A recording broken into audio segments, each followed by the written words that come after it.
মিমের কথায় আদ্রিস মৃদু হাসলেন, তারপর হাত পা টান টান করে আড়মোড়া ভেঙে বললেন, অপরিচিত আর কদিন, পরিচিত হতেই তো দুদিন।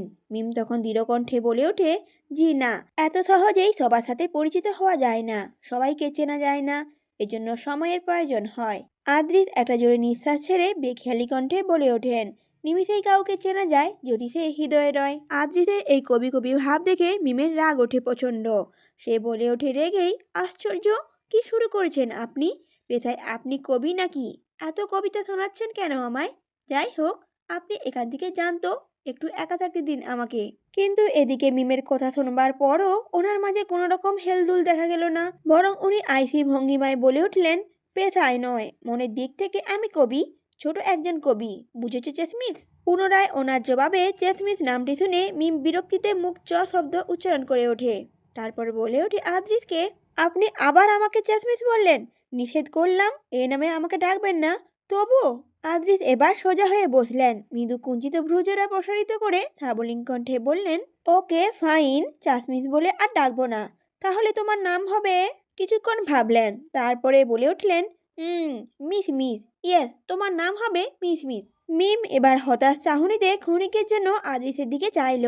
তারপর আদ্রিস মুচকি হেসে মিমকে আবার বলল, এই জন্যই কথায় আছে, যা বলবে ভেবে শুনে বলবে। মিম আর কোনো কথা না বলে নির্বাক হয়ে ওনার পরনের পাঞ্জাবি ঘাড়ের অংশের দিকে চেপে ধরল। আর আদ্রিস বলে ওঠে, আরে আস্তে আস্তে ধরো আমাকে, তোমার নখগুলো খুবই ভয়ঙ্কর। আদ্রিসের এমন কথা শুনে মিম কিঞ্চিত ঘাবড়ে গেল। সাথে সাথে ওনার পাঞ্জাবি ছেড়ে দিল মিম। অবুঝ বালিকার ন্যায় প্রশ্ন করল মিম, আপনি এমন কেন বললেন? কি করেছি আমি? আদ্রি সিঁড়ি বেয়ে নামতে নামতে তখন বলল মিমকে, আরে মনে নেই তোমার, নিচে পড়ে যাওয়ার সময় আমার পাঞ্জাবি খামচে ধরেছিলে, তখন তোমার নখ দিয়ে আমার পিঠে আঁচড় লেগেছিল। এখন কথা হচ্ছে ওই আঁচড়টা কতটুকু ডিপ তা জানি না, কিন্তু এখনো অবধি আমার পিঠ চলছে। মিম নিজের ভুল বুঝতে পেরে অপরাধীর ন্যায় মাথাটা নত করে সরি বলল। উনি কিছু বলল না। আদিত মিমকে নিচে সিঁড়ি বেয়ে প্রায় নিচের দিকে নেমে এসেছিল। ধীরে ধীরে মানুষজনের কলরব শুনে মিমের টনক নড়ল। তখনই মিম আদিতের ঘাড় চেপে ধরে ভয়ার্ত কণ্ঠে বলল, আরে দাঁড়ান দাঁড়ান, এখানেই নামিয়ে দিন আমাকে। আদ্রিত ভ্রু কুঞ্চিত করে জিজ্ঞাসা করলেন। আদ্রিত বলল, কেন, তোমার পা কি ঠিক হয়ে গিয়েছে? মিম তখন বলে উঠল, না, আমার পা এখনো আগের মতোই আছে, কিন্তু আমাকে আপনি নামান কোল থেকে এখন। আদ্রিস বলে ওঠে, কেন, তোমাকে তো এখন ক্লিনিকে যেতে হবে। আদ্রিসের কথায় মিমের চক্ষু চড়ক গাছ হয়ে এলো। মিম অবাক হয়ে আদ্রিসকে বলল, পাগল নাকি আপনি, এভাবে আমাকে ক্লিনিকে নিয়ে যাবেন? আদ্রিসে ভাবলেছিন কণ্ঠস্বর, এভাবে নিব কেন? প্রথমত এভাবে গাড়ির কাছে যাব, তারপর গাড়িতে করে ক্লিনিকে যাব, তারপর আবার সেখান থেকে কোলে নিয়ে হসপিটালে বেডে নামাবো। এদিকে আদ্রিসের সোজাসাপটা কথায় মিম প্রচণ্ড বিরক্ত হয়।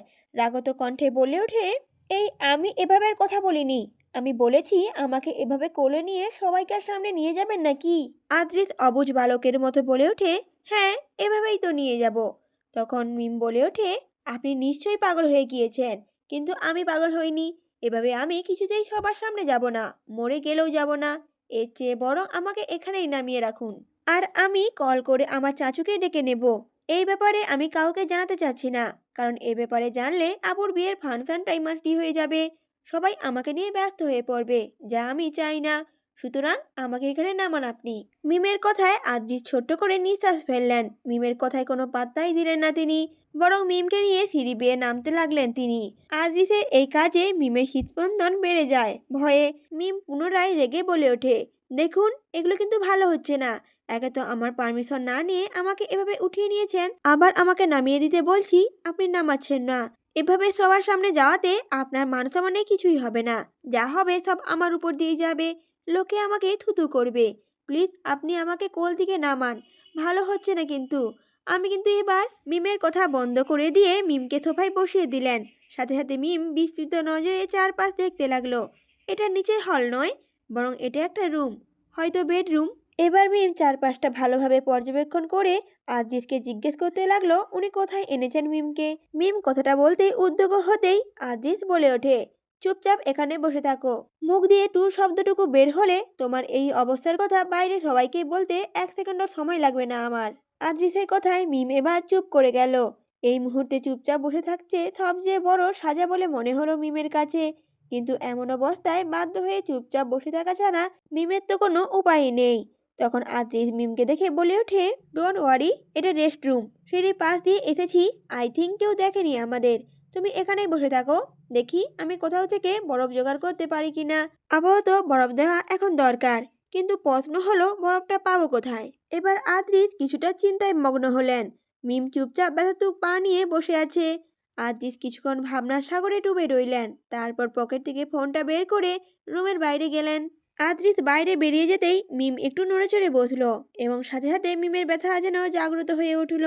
ব্যথায় আর শব্দ করে মিম আলতো করে পা স্পর্শ করলো। প্রায় 10 মিনিট পর আদ্রিস ফিরে এলেন, হাতে একটা বক্স নিয়ে।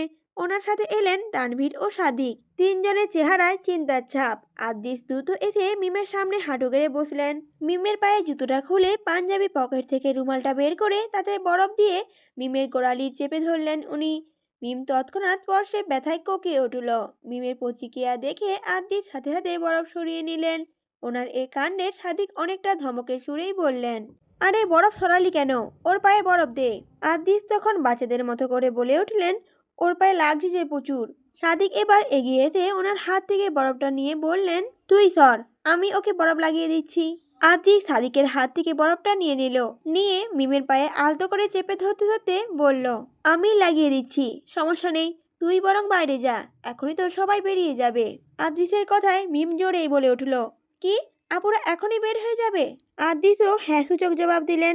মুহূর্তে মিমের দু চোখ দিয়ে জল পড়তে লাগলো। মিম কাঁদো কাঁদো গলায় বলল, এই ব্যথা এখনই পাওয়ার দরকার ছিল, আপু তো চলে যাবে আর আমি দেখতে পাবো না, এটা হওয়া উচিত না, আমি আপুর কাছে যাব। এই বলেই মিম উঠতে উদ্যোগ হলো। সাথে সাথে আদ্রিস মিমের হাত চেপে ধরলেন আর বললেন, আরে পাগল নাকি তুমি, এই ব্যথা নিয়ে তুমি অতদূর কি করে যাবে? এই রুম থেকেই তো বের হওয়ার সাধ্য নেই তোমার, আবার বাইরে যাবার প্ল্যানিং করছো? মিম আদ্রিসের কথা মানতেই চাইলো না। মিমের চোখ বেয়ে অঝরে জল গড়িয়ে পড়ল। তামিম বলল, মানো আর না মানো, বাইরে যাওয়ার উপায় নেই তোমার কাছে। একটা হুইল চেয়ার আনলে গতি করা যেত, কিন্তু এখানে তো আর হুইল চেয়ার পাওয়া সম্ভব নয়। বরং আমি বাইরে গিয়ে তোমার এই অবস্থার কথা বলি, তাহলে তোমার আপু এখানে চলে আসবে। তামিমের কথায় আদ্রি ছাই দিয়ে বলে ওঠে, হ্যাঁ তাই কর বরং, এছাড়া তো কোনো উপায় দেখছি না। আদ্রিসে সম্মতি পেয়ে তামিম ও সাদিক বেরিয়ে গেলেন এবং 2 মিনিটের মাঝেই আপু, আব্বু, আম্মু আবার সহ আরও অনেকে এসে রেস্ট রুম ভরিয়ে দিল। এদিকে মিমকে দেখা মাত্রই আপু আর আম্মু মিমের সামনে হাঁটু গেড়ে বসে পড়ল। আপুর চেহারা কাঁদো কাঁদো, হয়তো আপু কান্না শুরু করে দিয়েছিল। মিমের আপু মিমকে দেখে কাঁদতে কাঁদতে উদ্বিগ্ন কণ্ঠে জিজ্ঞেস করলো। মিমের আপু বলে উঠল, এই অবস্থা হলো কি করে? মিম তখন নত মস্তিষ্কে জবাব দিল, হিলের কারণে হয়েছে। মিমের মা রেগে বলে ওঠেন, হিল সামলাতে না পারলে পড়িস কেন? কত বড় একটা কাণ্ড ঘটিয়ে ফেলেছিস দেখলি? এখন পায়ের ভেতরটার অবস্থায় কি যে হয়েছে আল্লাহই ভালো জানে। এবার বিদায় বেলা চলে এলো, সবাই কান্নাকাটি করছে। আব্বু আর ইয়াদ মিলে আপুকে উঠিয়ে নিয়ে গেল। আপু তো মিমকে ছেড়ে কিছুতেই যাবে না, এজন্য কত প্রকার জোর করেই তাকে উঠিয়ে দেওয়া হলো। মিমের আপু যাওয়ার পর আভা আর আম্মু মিমের পাশে থাকতে চাইলেও মিম তাদের আপুর পিছে পাঠিয়ে দিল। একে একে সবাই আপুকে বিদায় দেওয়ার জন্য চলে গেলে মিম ফুপিয়ে ফুপিয়ে কাঁদতে লাগলো। এই মুহূর্ত থেকেই মিম আপুকে ভীষণভাবে মিস করতে লাগলো। চোখের সামনে ভেসে এলো আপুর সাথে কাটানো প্রতিটা মুহূর্ত, যা এখন একটা স্মৃতি। সময় কেটে গিয়েছে 2 দিন। গত 2 দিন মিমের কেটেছে শুধু শুয়ে বসে, কারণ ডক্টর মিমকে বেড রেস্ট থাকতে বলেছেন এবং সাথে কিছু ঔষধও লিখে দিয়েছেন। আপাতত ওষুধ আর বেড রেস্টে মিমের পা বেশ ভালোই হয়েছে, তবে একেবারে আগের মতো সে চলাফেরা করতে পারে না। আস্তে আস্তে হাঁটতে হয়, প্রেসার দিলে পায়ে ব্যথা আবার আরম্ভ হয়ে যায়। গত 2 দিন মিমের অসুস্থতার জন্য ইমাদ পিছিয়ে দিয়েছে রিসেপশনটি। মিম জানালার পাশে বসে অলস সময় পার করছে।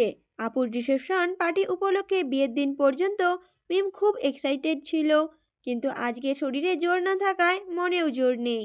ফলে সাজগোজের চিন্তা মাথা থেকে ঝেড়ে ফেলে দিয়েছে। সিদ্ধান্ত নিয়েছে বের হওয়ার আগে মুখে হালকা কিছু দিয়েই বের হবে। এখন আপাতত 2 ঘন্টা একটু অলস সময় কাটাবে। সকাল 11টার দিকে আম্মু, খালামণি, চাচিরা বাদে সকলেই আপুর শ্বশুরবাড়ির উদ্দেশ্যে রওনা দিয়েছে। মিমদের বাসা থেকে বড়জোর আধ ঘন্টার সময়ের প্রয়োজন তাদের বাড়িতে যেতে, অর্থাৎ 11:30টার পূর্বেই মিমের আপুর শ্বশুরবাড়ি পৌঁছে গেছে। আলিশান বাড়িতে রিসেপশনের আয়োজন করা হয়েছে। এই উপলক্ষে স্টেজ সাজানো হয়েছে বাড়ির ব্যালকনিতে। মিমদের কাজিনদের সেখানে পৌঁছানো মাত্রই বিস্ময়ে মুখখানা হাঁ হয়ে এলো সবার। কারণ বিরাট এলাহি কারবার অনুষ্ঠানের।